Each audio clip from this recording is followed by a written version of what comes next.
If you're still working past 60, there's a number worth knowing before you decide to stay another year. It isn't a pension figure.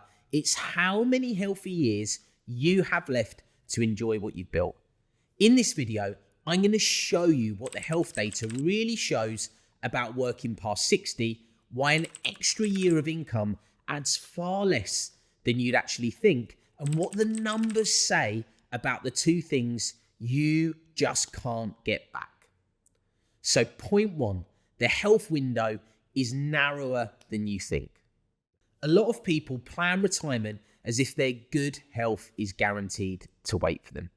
The data unfortunately suggests otherwise. Picture someone who tells themselves, once I retire, I'll finally get back to walking every day, seeing more of the grandchildren, doing more of the things I keep putting off. It's a familiar story.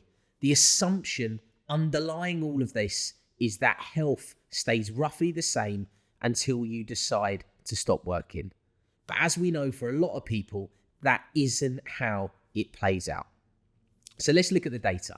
According to the latest data released by the Office for National Statistics, healthy life expectancy in the UK, the number of years you can expect to live in good health, is 60.7 years for men and 60.9 years for women. That's not life expectancy, that's just healthy life expectancy.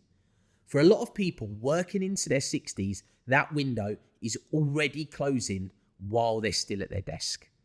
There's research that backs this up more directly too. A 2025 study following people through the retirement transition found improvements across mental, physical, and cognitive health after retiring.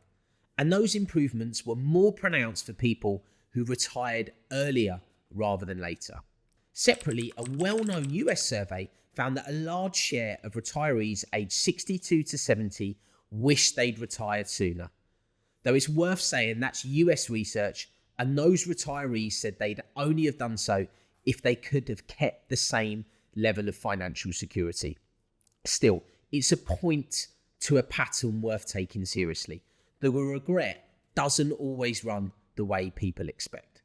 So the health case for stopping earlier is real, but most people who keep working aren't doing it for their health. They're doing it for the money. So let's look at whether that actually holds up. By the way, if you're enjoying this video, make sure you subscribe to the channel so you're notified when a new retirement video is posted.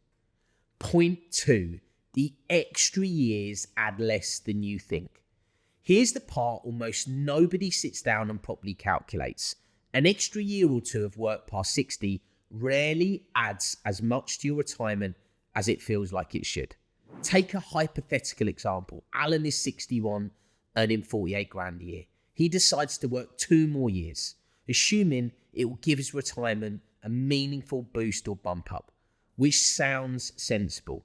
When we actually model it out, the extra pension contributions, a couple more years of investment growth, but also more of his income landed in a higher tax bracket along the way, the real uplift to his sustainable retirement income actually was only £110 a month.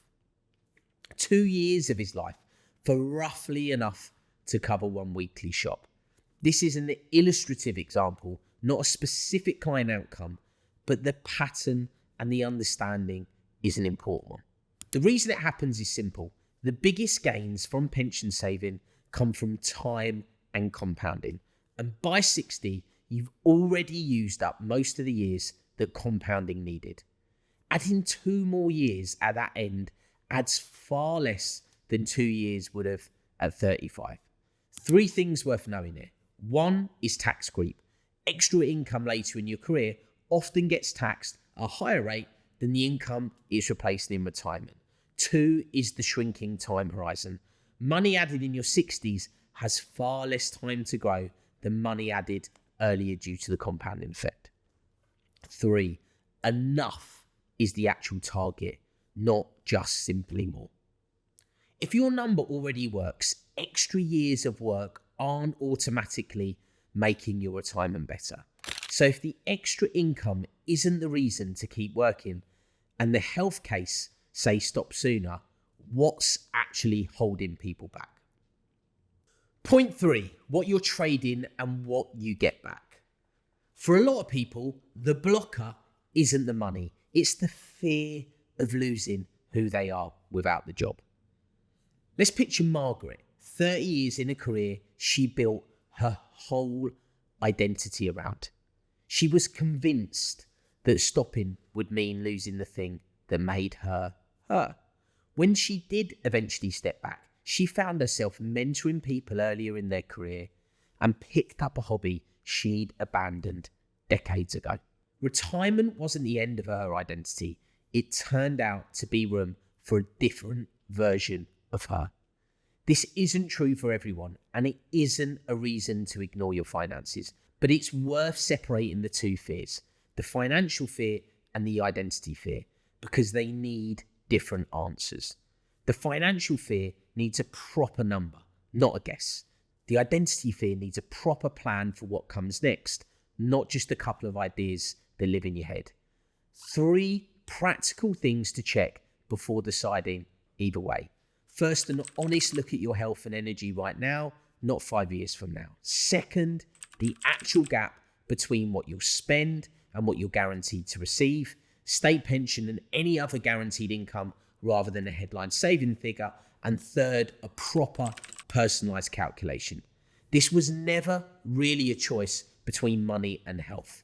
It's a choice about which of the two things you can actually get back later, and only one of them, as we know, unfortunately, you can.